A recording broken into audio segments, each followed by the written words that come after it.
Finally কক্সবাজারের group ট্যুরটা Messenger group পর্যন্তই সীমাবদ্ধ রাখলাম না, লাস্ট মোমেন্টে কিন্তু প্ল্যান ক্যান্সেল করে নাই। তো চলেন লাস্ট 2 দিনে কি কি অভিজ্ঞতা হয়েছে সেটাই আপনাদের সাথে শেয়ার করব। আসসালামু আলাইকুম, স্লিভার হেসেল ঘরে আপনাদের স্বাগত। তো হোটেলে আমরা কিন্তু সকাল 8:30 বাজেই পৌঁছে গিয়েছিলাম। এরপর লবিতে বসে অপেক্ষা করছিলাম কখন আমাদের রুম দিবে। কাল 11টা বাজে দিবে, এই জন্য আমরা সবাই মিলে চলে গেলাম নাস্তা করতে চলে গেলাম ডলফিন মোড়ের কলাতলি রেস্তোরাঁতে। এই হোটেলের খাবারটা কিন্তু বেশ মজা লেগেছে, আর আমরা তো অনেক তৃপ্তি সহকারেই খেয়েছি, কারণ সারা রাত জেগে এসেছি। সকালে সবারই পেটেই কিন্তু অনেক বেশি ক্ষুধা ছিল, তো খাবারগুলো সব শেষ করে আমাদের সাথে দর কষাকষি করতে চলে গেলাম চাঁদের গাড়ি ভাড়া করতে।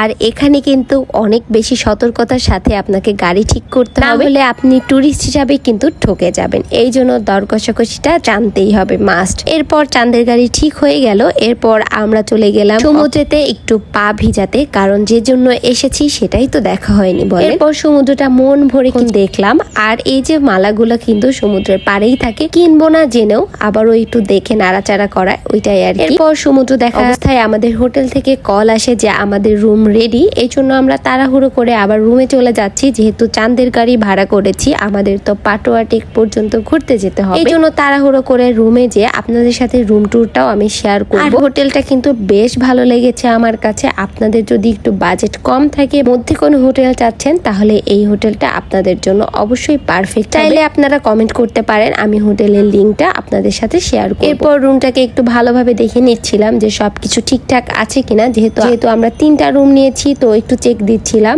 আর সব বান্ধবীরাও কিন্তু রুমটা দেখে অনেক খুশি হয়েছে, আমার নিজের কাছেও অনেক ভালো লেগেছে। এরপর রুম ট্যুর দেওয়া শেষ করে তাড়াহুড়ো করে রেডি হয়ে যাচ্ছিলাম, যেহেতু আমাদের চাঁদের গাড়ি ঠিক করে রাখা হয়েছে, আমরা যত লেট করব আমাদেরই লেট হবে। এই জন্য তাড়াহুড়ো করে রেডি হয়ে আমরা চাঁদের গাড়িতে উঠে আর চাঁদের গাড়িতে বসে কি মনে হচ্ছে বলেন? এক ঝাঁক পরি দেখছেন। যারা পরি দেখছেন অবশ্যই কিন্তু কমেন্ট করে জানাবেন। আর বান্ধবীদের সাথে পরিকল্পনা কত যে প্ল্যান করেছি, এ পর্যন্ত একটাও কিন্তু সফলতা পাইনি। এট লাস্ট আমরা সব বান্ধবীরা মিলে কক্সবাজার যাওয়ার এই প্ল্যানটা সফলতা পেয়েছি, আলহামদুলিল্লাহ। এটা কিন্তু অনেক বড় একটা বিষয়। আর আমরা যা গিয়েছিলাম মেরিন ড্রাইভে, পাটোয়া টেক পর্যন্ত যাব, সবাই কিন্তু অনেক অনেক মজা করেছি। এক পাশে পাহাড়, এক পাশে সমুদ্র। যারা কক্সবাজারে গিয়েছেন তারা তো অবশ্যই জানেন এই রাস্তাটা কত সুন্দর। আর কারা কারা এরকম বান্ধবীদের সাথে গ্রুপ ট্যুরে কক্সবাজারে গিয়েছেন অবশ্যই কিন্তু আমাকে কমেন্ট করে জানাবেন। আর কে কে জান নাই সেটাও আমাকে কমেন্ট করে জানাবেন। আর মেরিন ড্রাইভে যেতে যতগুলা স্পট পেয়েছি আমরা কিন্তু সবগুলাতেই দাঁড়িয়েছি, মন মতো ছবি তুলেছি। এরপর আমরা চাঁদের গাড়িতে উঠেছি, আর চাঁদের গাড়ির মামার ব্যবহারটাও ছিল খুবই ভালো। যদি চাঁদের গাড়ির মামার নাম্বারটা প্রয়োজন হয় অবশ্যই আমাকে জানাবেন, আমি কমেন্ট বক্সে পিন করে দিই। এরপর বান্ধবীদের সাথে একটু ঢং ঢং না করলে কি হয় বলে, তো সব বান্ধবীরা মিলেই এসেছে। এরপর একটু বিচের কাছে ঢং ঢং করে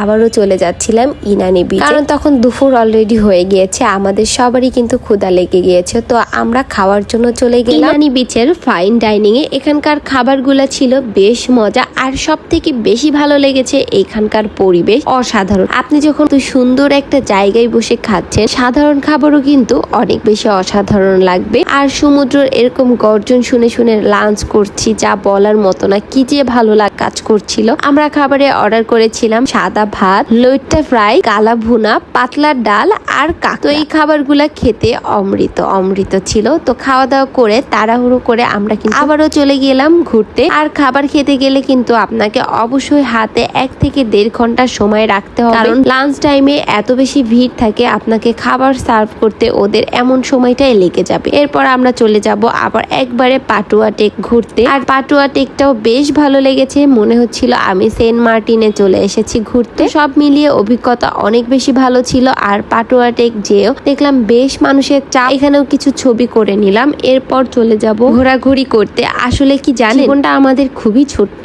এই ছোট্ট জীবনে যদি কোনো আশা থাকে, কোনো যদি স্বপ্ন থাকে, সেগুলোকে পূরণ করে নেয়। আর এই যে বান্ধবীদের সাথে এই ঘোরার সময়টা হয়তো আমাদের জীবনে খুবই ছোট একটা সময়ের জন্য আসে। আমরা ভাবি আজকে যাব না কালকে যাব, এভাবে আজকাল করতে করতে আমাদের সময় কিন্তু পার হয়ে যায়। তাই বলবো আজকে যাব না কাল যাব, এটা না ভেবে যখন সময় হবে তখনই চলে যান, তাহলে হয়তো জীবনটাকে অনেক বেশি এনজয় করতে পারবেন, আর অনেক বেশি ভালো লাগেও থাকবে। এরপর আমরা যাওয়ার পথে ঝাউবনে ঘুরে চলে গেলাম হোটেলে, কারণ সারাদিনই ঘোরাঘুরি করেছি, শরীরটা বড্ড ক্লান্ত হয়ে গিয়েছিল, তাই চলে চলে গেলাম হোটেলে যে একটু রেস্ট নিয়ে বের হব। আজকের ভিডিওটা এই পর্যন্তই। আর ভিডিওটা কেমন লাগলো অবশ্যই কিন্তু কমেন্ট করে জানাবেন। আর পেজে যদি নতুন হয়ে থাকে অবশ্যই কিন্তু ফলো দিতে ভুলবেন না। সকলেই ভালো থাকবেন। আল্লাহ হাফেজ।